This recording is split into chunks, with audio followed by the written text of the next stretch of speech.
Did young Sazan ever make a money mistake? Did she ever? Welcome back to another episode of Richer Lives, the show that teaches you how to use money to live your best life. I'm Vivian Tu, aka your Rich BFF, and today I'm sitting down with your favorite influencer and blogger, Sazan Hendrix.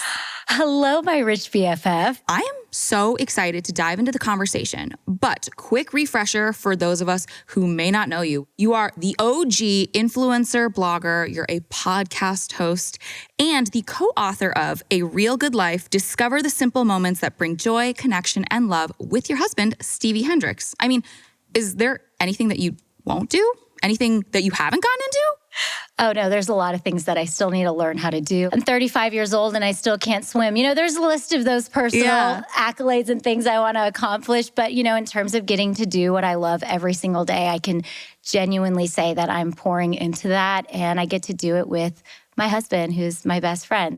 I want to roll it all the way back. You have spoken before about how you were the daughter to hardworking immigrants. How'd your early experiences with money shape your overall financial outlook? It's so easy to look at somebody's life on the gram and immediately assume like, oh my gosh, she's got the perfect marriage, the perfect kids, and she seems to have it all together. But when we pull the curtain back and we go back in time, I grew up in a 2.5-bedroom apartment with 8 people. And it's crazy because with 8 people, you are all up in each other's business. And I think for me, growing up in a Kurdish home in America, I learned early on, my parents being immigrants, they really had to work a little extra. They hardly knew the language coming here, and they had to ultimately start from scratch. We would go to the grocery store. And I remember there were times where my mom had to put things down at the register because we did not grow up having it all. I remember I was 6 years old and there was a day where we came home to our little small apartment and the door was completely busted down. When my parents got to the top of the stairs, they had realized that we had been robbed. The little that we had become less. Yeah. And so it felt kind of like the Grinch stole Christmas. You know how he takes every last crumb? The next thing that my parents did has stuck with me to this day. They said, even though today we lost a lot of these things that are important to us, these material things, the most important thing that we have that was not taken away from us, that will never be taken away from us, is each other. Yeah. It's our family. And it really helped shape my understanding that having money, it's a tool, right? It's a tool that helps you achieve your financial, your goals. It should never define your worth. You mentioned growing up in an immigrant family with Kurdish cultural values. Did any of those actually shape your relationship and how you behaved with money? Well, I remember my parents when I told them that I wanted to pursue a career that was very creative and I wanted to get into broadcast journalism because I loved storytelling. My parents looked at me and they were like, I don't think that's for you. And it wasn't that they were trying to knock it, but for them, they knew, they were like, you need to pursue something that's a little bit more lucrative, and doctor, stable. Yeah. You'd be a great attorney. You love to talk. I was like, is that a compliment or a diss? I felt like that was maybe a little bit of a cultural thing because everyone that they knew in our little hodgepodge of Kurdish, community in Dallas, nobody was doing anything like that. Nobody was studying broadcast journalism or wanting to pursue a career of storytelling. My parents were like, no, you're not doing that. That at times affected me because I didn't want to disappoint them. And ultimately, you've decided to pursue a career very much in the public eye. I have immigrant parents. They are much, much more reserved.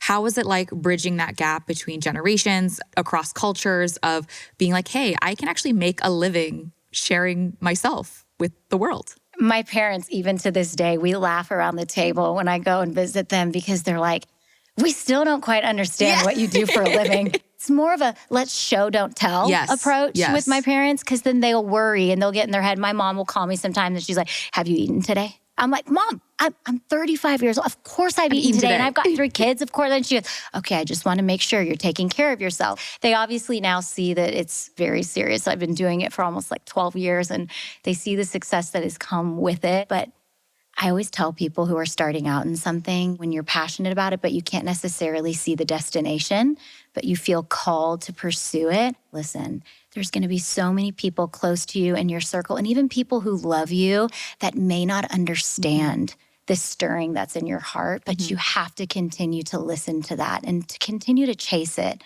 Because at the end of the day, failure, let's throw that out the door. Yeah. Because I think that's just what keeps you from doing those things that you love. Just take those little brave steps, because you'd be amazed what can happen from taking a risk, as you know. I mean, Lil Wayne said, we're quoting Lil Wayne here. Real G's move in silence, like lasagna. You got to work in private and celebrate in public. Oh my gosh, I am dead. Put that on a shirt. Yeah. I would wear that. Oh my gosh, that's good. Let's pause for a quick money lesson. We'll be back with more from Sazan. Let's talk averages. What do you think the average kitchen remodel costs? $27,000. What about the average cost for a round of IVF? $15,000 to $30,000. And how much credit card debt does the average American have? $6,000. You're probably asking yourself, what do all these things have in common? You can use a SoFi personal loan to finance any of them. SoFi offers low fixed-rate personal loans to help you reach your ambitions on your time. Whether that's reaching a milestone or consolidating debt, SoFi is here to help. Head to SoFi.com/richerlives to see all the ways you can use a personal loan and to view your rate. You have been a trailblazer in the social media sphere. Your business has ebbed and flowed and changed. And I mean, social media even has changed so much. How has your income and your business been able to kind of ride that wave? And what makes it look very different now than it did when you started? OMG, should we rewind back to the beginning of the tape? Oh, Lord, man, when I started this thing out, what was that? Oh, my goodness, like 2011, maybe 12. And I started this little blog reporting trends, things like that. I just remember I immediately felt like a very small fish in a large pond. And that, in a way, motivated me, because I was like, that's not going to stop me. I'm going to keep on. But, 6 months into it, when your bank account starts dropping and you can hardly make your rent, you start to get real with yourself. I have a very vivid moment. I was literally in my bathroom floor of my LA apartment crying. And I was like, why am I here? What am I doing? This was such a waste of time. No doors are opening. I was so upset. And time was ticking. And I heard a voice. And that voice said, you're going to pursue this path that looks really rigid right now and really scary and unpredictable. And that was to focus on that teeny tiny little blog that was in front of me.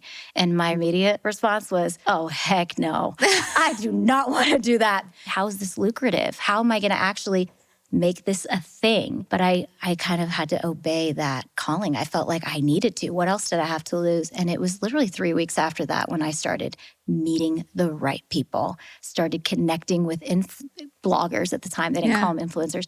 And doors just started opening. Stevie, my boyfriend at the time, who now's my husband, I looked at him and I said, I really think there's something here. And I think we're tapping into it at the perfect time. You have to trust me. And he was like a valet guy and working at Whole Foods trying to make ends meet. And he was like, okay, I guess I'll try. And he helped me create that foundational business where it started to slowly but surely gain some attraction, and the rest is history. How did you start monetizing that blog? Like nowadays, when you have like Instagram, it's like brand partnerships. How did you monetize a blog? Back then, you want to know what I did? It's so funny. You know the Etsy cute little shop?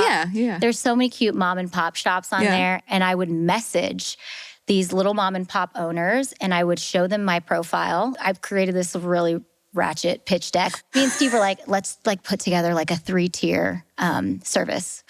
We're not business major. Like we didn't know anything. And I said, okay, we can come up with like, the silver, gold, and like platinum packages. And he's like, yeah, let's try that. The top tier price. Are you ready to die? Yeah. Like if you want the whole shebang, you get a blog post. Yeah. You get a shout out on my Instagram. Yeah. You get it all in high-res images by the Sazan Hendrix. It was $500. Oh.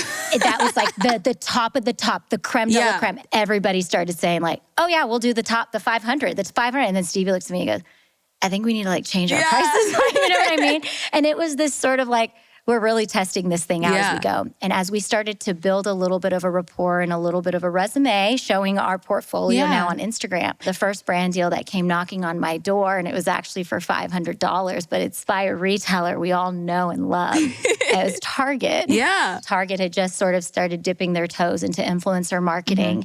And when that opportunity came to me through an agency called Glam Media, I remember I saw that and I said, Steve, we made it. We made it. It was like this moment where I thought, oh my goodness, we still don't know what we're doing, but this feels like we should lean into it and trust the process. And those little deals, right, started to build and grow. And now, before you know it, here I am and my life is changing left and right. Aside from your first 3-tier model where brands were like, yeah, we'll just take the platinum tier, how did you know what to charge? Have you been talking with your influencer friends about like how to negotiate for more, ask for more, demand your worth? I love how my team today is constantly aware of the data because numbers speak for themselves. Your link clicks, your analytics, that stuff is going to speak for itself in terms of brands working with you and how you're going to price yourself. Now, it's really important too to know your worth. You have to be smart with how often you're going to link and tag the brands because then you're going to sell yourself short. And I want girls starting out in this industry to figure out where's that fine line for you where you're sharing the brands that you love organically and authentically,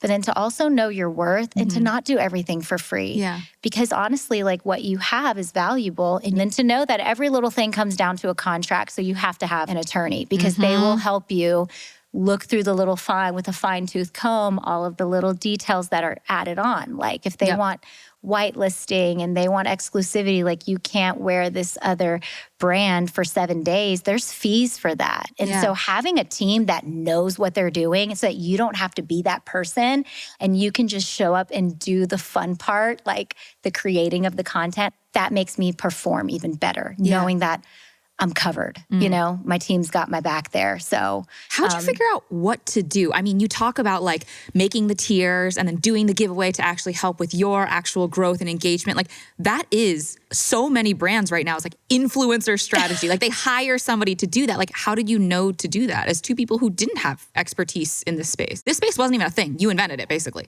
You're constantly having to create your A and then you have to create the B and then the C. And I think I'm on Z now and back to A. What I have just learned, you know, early on is that a lot of it feels intuitive. It was for me such a obedience to what God was calling me into doing, to know that it's not just going to be by the winds of my sail, but to know that there is a higher being that's helping me push this thing in the direction that ultimately it's going to go. I knew that there was God looking out for me. And I needed to also be okay with resting in what was in front of me and not needing to go chase more. Because I struggle with that. You know, when you're ambitious, it's like a blessing and a curse, right? Yeah. You just feel this tug constantly to chase the next thing. But what you're missing out on when you do that is the gift that's right in front of you. Yeah. It's the moment, it's the relationships. And so that's what I've had to learn because I love business. I love strategizing and helping other, you know, creators on the scene, like just giving them tips and stuff. But if there's one thing that I've wanted people to know about this space is that you can always chase more, but you've got to really be able to know when it's time to pull things back and to just be still sometimes and love now.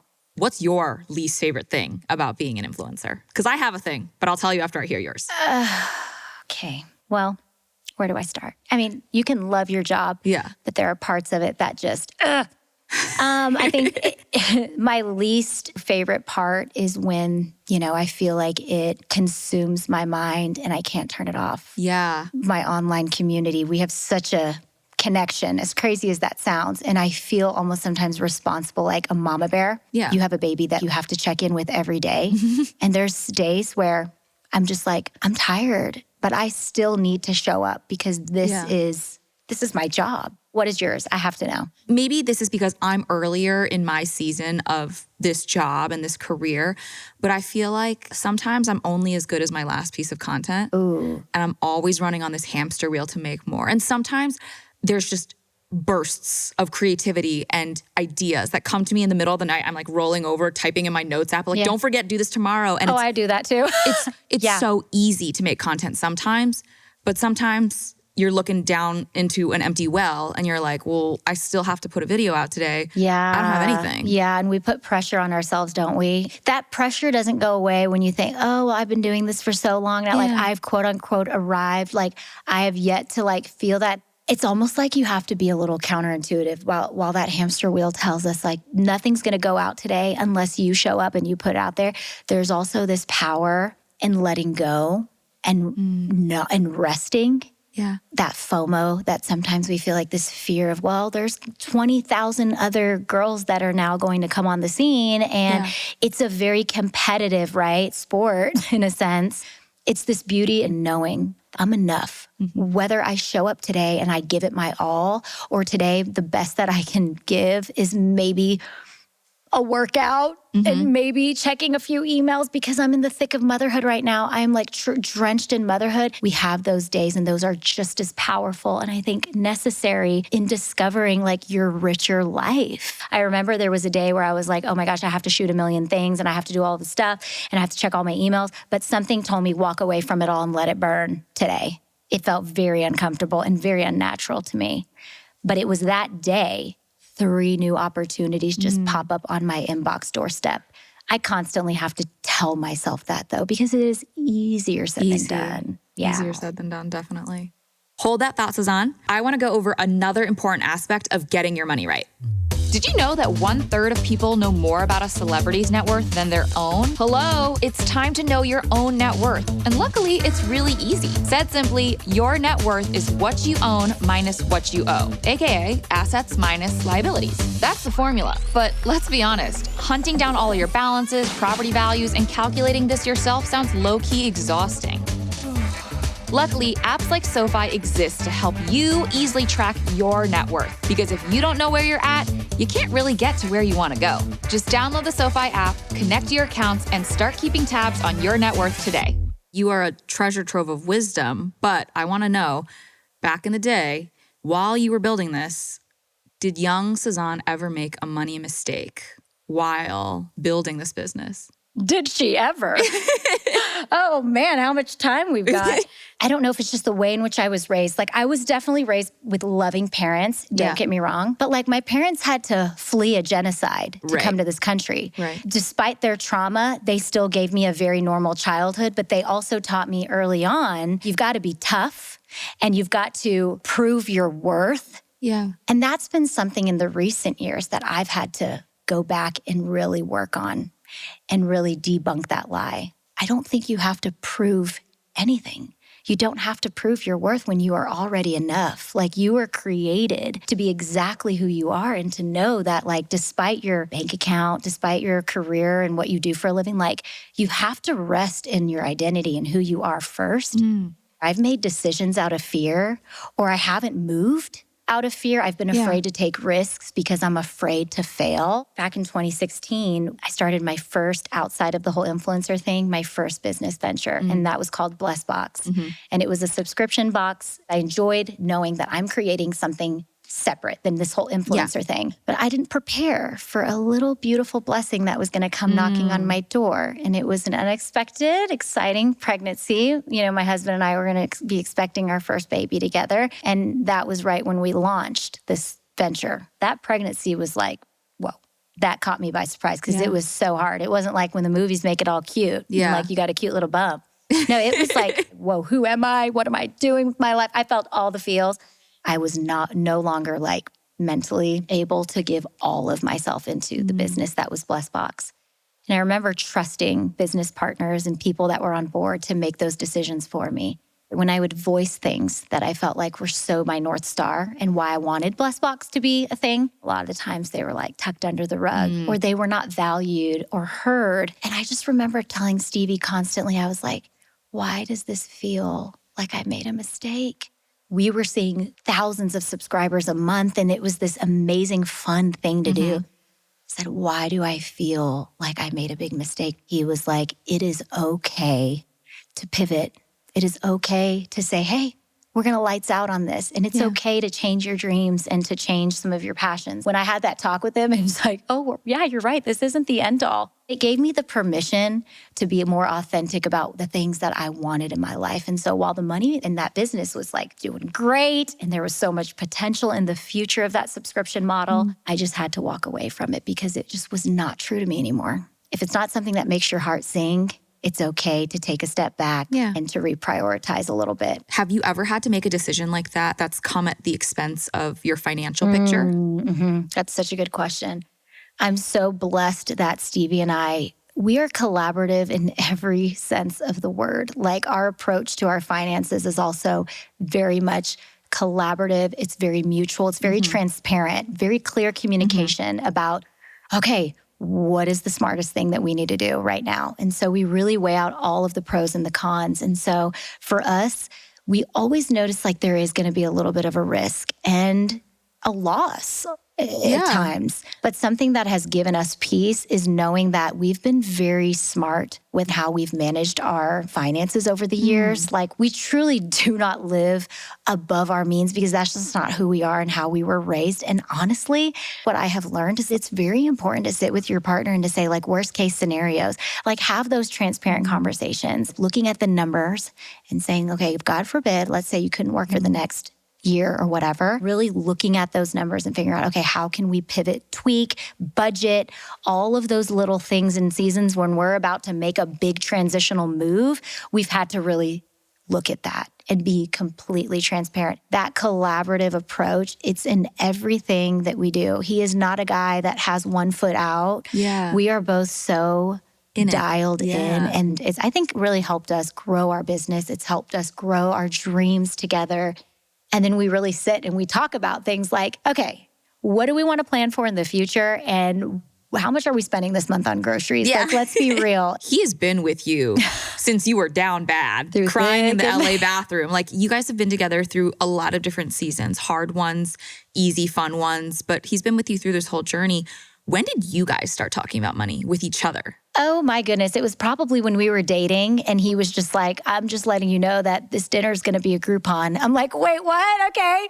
We went in his little Chevy Malibu. The roof was kind of like caving in, you know, and we'd sit in there with our Taco Bell outside of the college campus talking about our dreams and our goals with, you know, no AC. And I was very intrigued by just the heart and the soul and the richness of this man's heart beyond the fact that he doesn't have, you know, a penny to his name. I was just like, no, there's something about him. As you guys have kind of gone through those different seasons of earning more money, how do you guys split it and manage it now? Do you have like joint accounts or is it one big pot? We have our joint accounts and we sit with each other monthly and we have these meetings where A money date. We have a money date. Is that what you call it? Yeah. We have just learned that in order to live a richer life, you've got to get smart.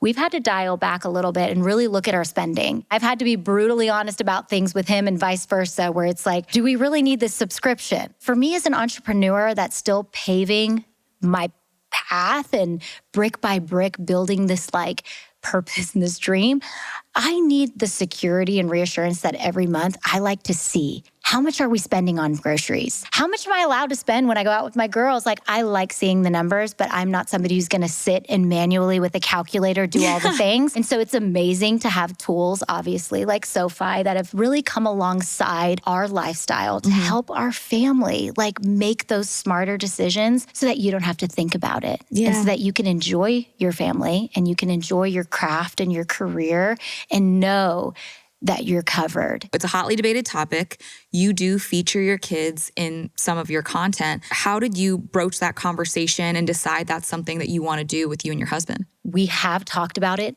constantly, seeing the pros and the cons, because on one hand, it's amazing when you can share family moments. It gives a sense of connection with our audience. And it truly documents like our life as we're living it.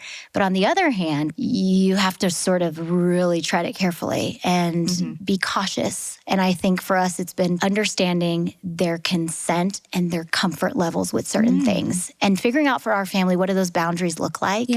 There's seasons where I'm like, yeah, they're not feeling it and I'm not going to force it. Like, no. And any time that a brand requests that they would love to see the kids in the content. Stevie and I have gotten pretty smart with how we, negotiate that. Yeah. Because they are a huge part of our world. My kids know what we do for our jobs, and it's all interwoven. So they're a part of it. At the end of every year, and with certain opportunities that they do, we have a high yield savings account that's being poured into. So when they reach adulthood, they can choose like, all right, what do you want to do with this money? Hopefully, we're going to make some smart decisions there. But, and knowing they're working hard for it. We're pouring into that. Yeah. And there's times where I'm like, that's not happening. Like my son is not feeling well or whatever. And so it's just, you have to find the balance. Yeah. What works for your family and to know that you don't have to share it all. I've learned the power of oversharing, and it's like, no, I'm realizing you only really have to share maybe the 5%. Yeah. The 95% of my life is actually not on social media. Yeah. That 95 is like for me. And it's for us to savor and enjoy life in the moments. It's just all about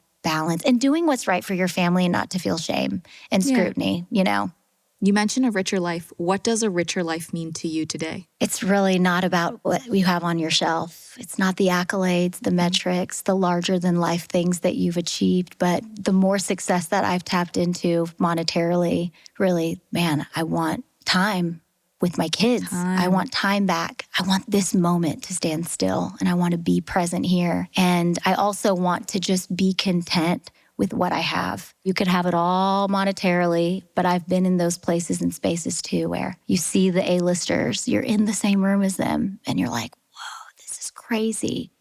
But you also can sense the emptiness in those places and spaces. And I'm very grateful that God has given me a little taste of what that life is like, that I always thought was like the richer life. And then you get there and you're like, that's not it. And I think we all have the opportunity to grasp the gift of life that's in front of us right now and just love it and love it well. Yeah. Thank you so much for coming and chatting with me, Sazan. This was an amazing conversation. And thank you so much for being so honest and open about your entire journey. I personally learned a lot, and I know everyone at home has as well. You're amazing. And thank you everyone for having me. I learned so much today just from us talking. Thanks for watching today's episode. If you want to see even more from Richer Lives, make sure to like and subscribe so you can be the first to know when a new episode drops. See you next time. I'm horrible at math. I don't know how I landed that job. Guys, I'm getting career tips after this, by the way. You ain't getting paid for that. This will be great. Yes. You will do awesome.